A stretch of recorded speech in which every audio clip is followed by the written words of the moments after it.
Hey guys, it's Tim and this is Wrestling Unlimited. So over the weekend, Rolling Stone came out with an article where they talked to a number of former WWE writers whom most, not all, but most, wanted to stay anonymous, and they talked about the environment that Vince cultivated and stuff in the writers' rooms, as Rolling Stone wrote the following. Michael Lenardi, who claims he was fired due to making a change to the 2016 Martin Luther King Jr. Day Raw skit, where Neville, currently back in AEW, was to reference King's famous "I Have a Dream" speech. He allegedly didn't want to say the line, and it was given to R-Truth instead. While Lenardi's boss Dave Cooper was said to have approved the change, McMahon didn't like it and lit into Lenardi, who was eventually fired for being, quote, not fit for the role.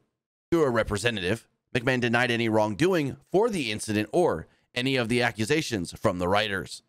Scores of writers could share tales of what an enjoyable, creative, and freewheeling environment the WWE writers' rooms were. The handful of, obviously disgruntled, individuals aren't representative in any way of the consensus or of the truth, McMahon's team told Rolling Stone. McMahon's team specifically denied Lenardi's account of the incident, stating, the spokesperson acknowledged that McMahon had, quote, an extremely hands-on approach with WWE scripts, adding, quote, that's why the idea of him suggesting or approving the use of a famous Martin Luther King Jr. quote for a punchline to be used by a white British character is so ridiculous. It simply didn't happen. A majority of the writers that spoke to the outlet worked on both Raw and SmackDown through 2016 through 2022, with time spans between 4 months and 5 years. They detailed what they considered to be a hostile environment both on the road and in WWE's corporate offices. The story details other McMahon quirks that have trickled out through the years, like his aversion to employees sneezing around him, standing up when he entered a room, and sitting only when he sat. A formal dress code that included shoes that always were to be shined, and changing scripts repeatedly at the last minute. The writers added there was something about McMahon's changing directives that felt almost sadistic. I think Vince enjoyed the manipulation. He liked changing things. He liked keeping people on their toes.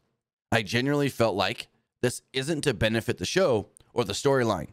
Vince really just enjoys making people squirm. McMahon specifically denied the request to stand up to Rolling Stone.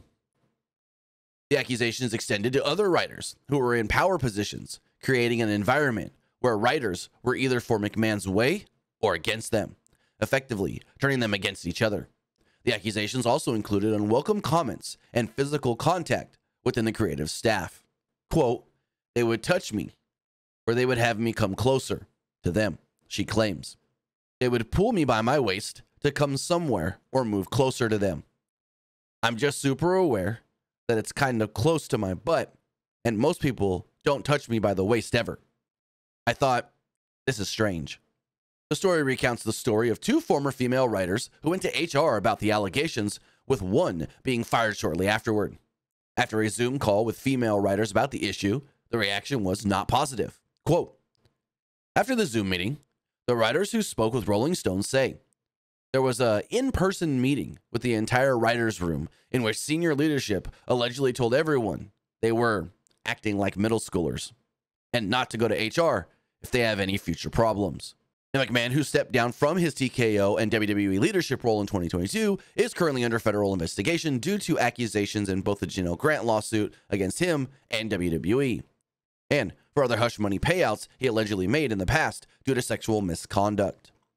None of the writers that were actually talked to for the Rolling Stone piece had any direct knowledge or information regarding the Janelle Grant stuff, as, well, they say they just didn't see any of that taking place.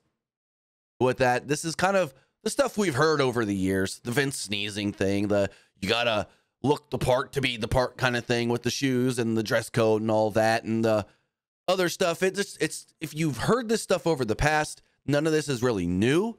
But for them to come together collectively and more than one person corroborate and say, yeah, that's true, this happened, and so forth, it's just more and more coming out that is not making Vince look that great. So with that, if you do hear anything further on this piece from Rolling Stone, we'll have it for you right here. Wrestling Unlimited.